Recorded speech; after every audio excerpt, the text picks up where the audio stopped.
We got to talk about the ADP, aka Private Payrolls Report. We can talk about NAR, National Association of Realtors, huge loss.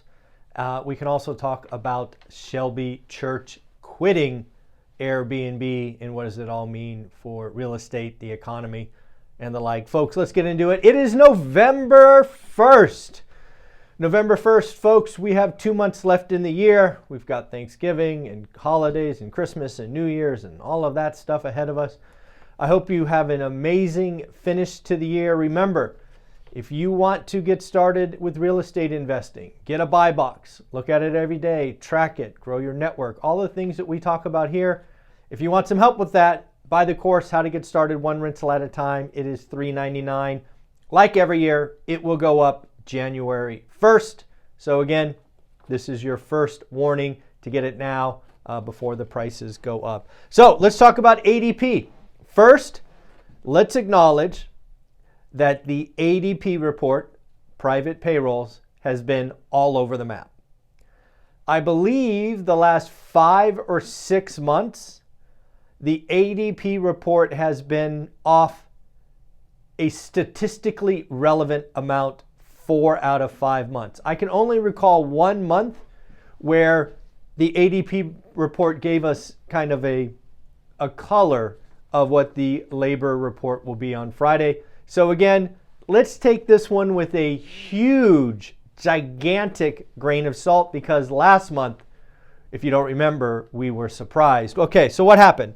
Last month, remember, ADP report came in at 89,000. It was a miss to the downside. And there was hope that the Friday report would be equally weak. And if you don't remember, it was not weak. I think it was like 330,000 or something, which was a significant beat. So again, last month ADP was 89,000. The expectation was 130,000. Actual, 113. So again, we have a miss to the downside on the ADP report. Now, just so you have the numbers heading into Friday, the Bureau of Economic Labor Statistics is expecting 170,000. Something we like to do on this channel is we like to take wild ass guesses. If you want to guess the number on Friday, go ahead and leave the number below.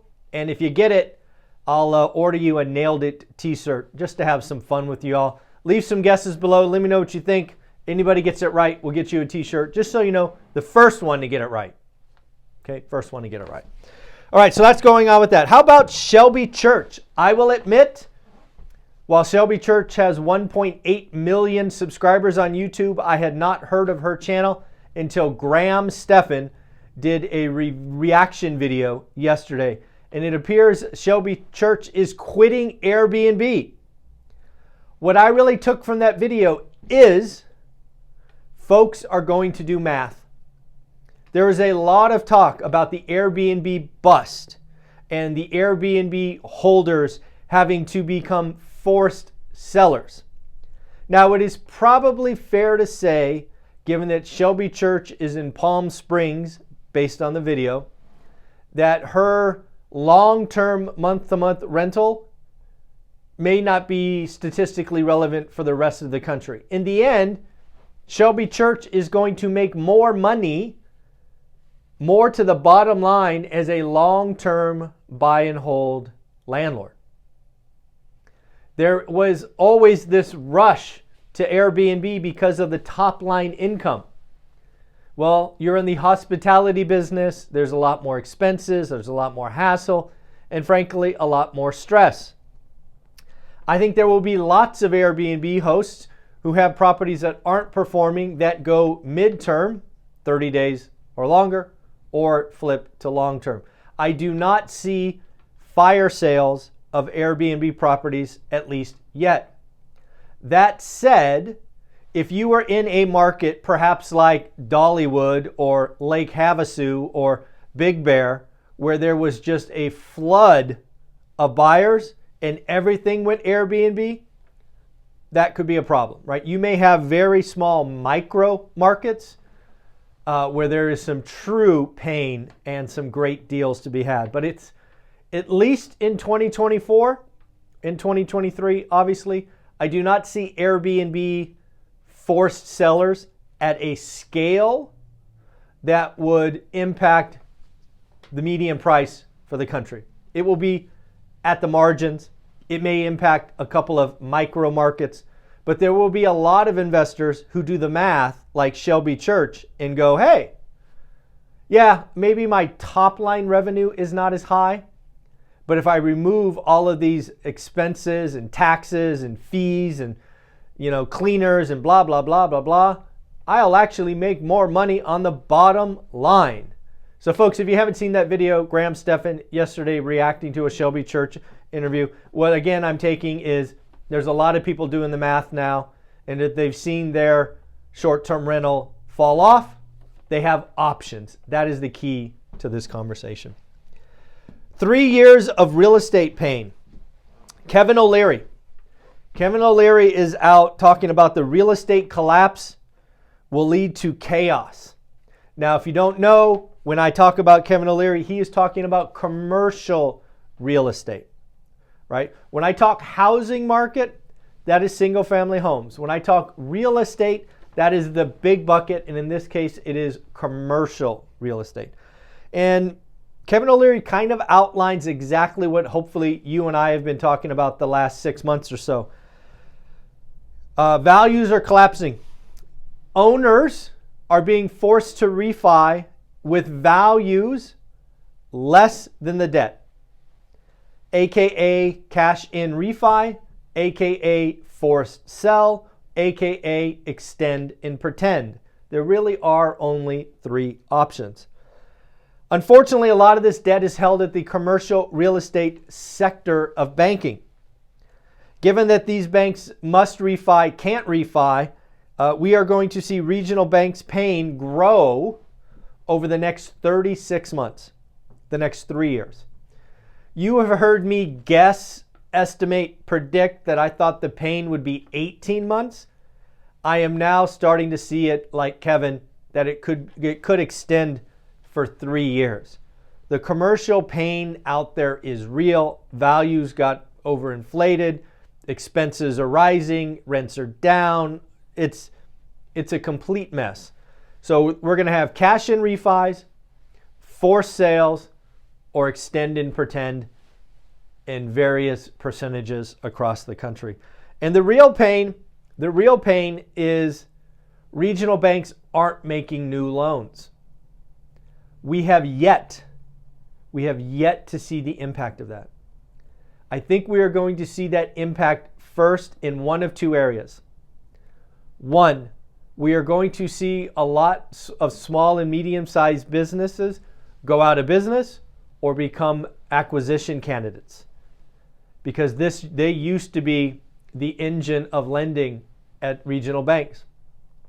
The other area is frankly even more frightening, and that is builders. Builders are not getting loans that they like from regional banks to continue building. We are hearing, or at least I am hearing, more and more builders stop building. Now, this may not feel like anything in the moment. This will show up next summer. My fear, and I think I've said this a few times, is that shelter inflation goes back up. We are on a path where shelter inflation will continue down for the next 3 to 6 months.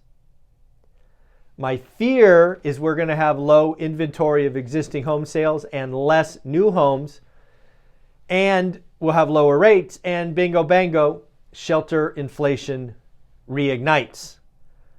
That is a real fear that I have. Oh, let's talk about the National Association of Realtors. I don't know if you guys have been following this. I have not. I am not following this. But I did see that NAR lost a court case, and they were fined, or damages, or whatever you want to call it, $1.8 billion. I don't know if you know this, but it is an antitrust case. So actually what you do is all antitrust case awards you times 3. So instead of 1.8, the actual result is $5.4 billion. Now, folks, this is just, I don't know if it's just the beginning or maybe it's the middle. Again, I am not following this. It will undoubtedly be appealed. It will keep going up. And near as I can tell, this is a lawsuit around holding commissions high, right? Holding commissions at 6%. It is going to be interesting, A, to see how this resolves, and B, what are the unintended consequences?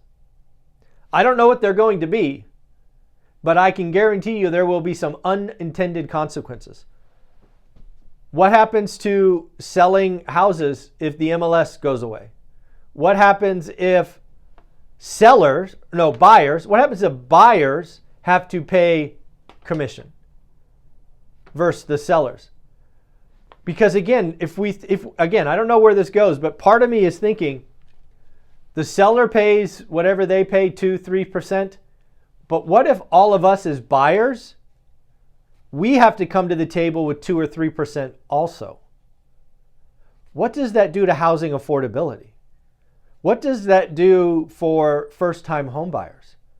If first-time home buyers struggle to save 3.5% or 5%, what if the rules change and real estate agents won't work with buyers unless they get a contract for 1, 2, or 3%? I don't know. I got no skin in the game. I don't care which way it goes, but I'm just looking out going, wow, what could be some of the unintended consequences? We shall see. It's going to be interesting. Zombie companies. I got this from, I'm going to make sure I find it right. This is a Federal Reserve report. The Federal Reserve report estimates 10%, 1 in 10 American companies are effectively zombie companies. 1 in 10. That is not good. We have already seen a record number of bankruptcies in 9 months, 516 and going higher.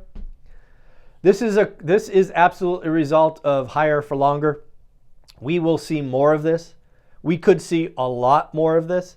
We are seeing companies, again, ratchet down expenses, trying to get to cash flow or default alive, to use the all-in podcast, which basically means positive cash flow. You're making money.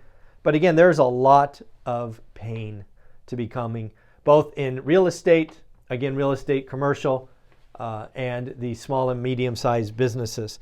And then finally, Altos Research. Guys, if you're not following Altos Research and Mike Simonson and team, you're really missing out on the most up-to-date information on real estate, specifically active inventory. So I will give you the latest.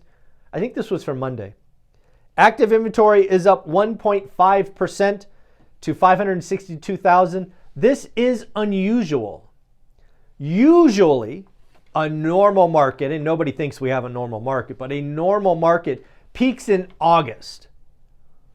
We have yet to peak. We are still growing. Now, as Mike points out, that's not really supply driven. That's just a falling demand with 8% interest rates. Active inventory is still down 3% year on year. But again, we are technically still building. We will see what happens heading into November. Pending home sales are down 6% year on year. And new sales contracts, meaning contracts being signed and going into escrow, are down 7%. So again, folks, the housing market is in a recession. I would argue it's in a depression. We are going lower. I still think 3.8, 3.75 will be the bottom for transactions. The next several months will certainly be under 4 million. So lots and lots of stuff going on. Folks, I want to thank you. We now have less than 90 tickets. We have 89 tickets left to a life-changing event in Las Vegas, February 17th and 18th. It is an event to celebrate you and this channel for exceeding 50,000. But again, we are trying to exceed expectations. We're going to give you the opportunity to talk to 12, 13, 14 millionaires, ask questions, get your head on right, see what opportunities are. Big business, small business. You're going to talk to Jason Pritchard and Jen and the uneducated economist and just all these amazing people. You want to be there. President's Day weekend, so you can fly home Monday. No excuses. We are off strip, so you're not going to be distracted by the buffets or casinos or whatever. We are at the Blind Center. It's going to be all of us together, networking, making memories, taking notes, asking questions. You want to be there. It's events like this that could set you on a completely new path. You can meet lifelong friends at events like this. Some of you need new friends. Some of you, your friends and family are holding you back. Why don't you come to an event, get around some amazing folks, and make 5 new friends? I hope you come. I hope you make some friends. Let's take some pictures. Let's celebrate. Let's just get a little bit better moving forward. So again, only 89 tickets left. They are $199. I hope to see you there. I hope we sell out this month of November and we can start focusing on the event. So last couple of things. WeWork going bankrupt. Rumor WeWork's going bankrupt. AMD beat top line and bottom line but gave weak guidance. LPL Financial says housing affordability is at 1985 levels. Again, remember 1981 is the worst year ever. So 1985 is bad. 1981 is the worst ever. So at the end of the day, folks, I hope you have an amazing day. I hope to see you at this event. And again, remember, if you want to get started in real estate, there is nothing better than the course at $399, how to get started one rental at a time. You want to try me out? $47. You can get the buy box. You can get the 6-hour mastermind. There are lots and lots of options for you. Folks, take care. Bye.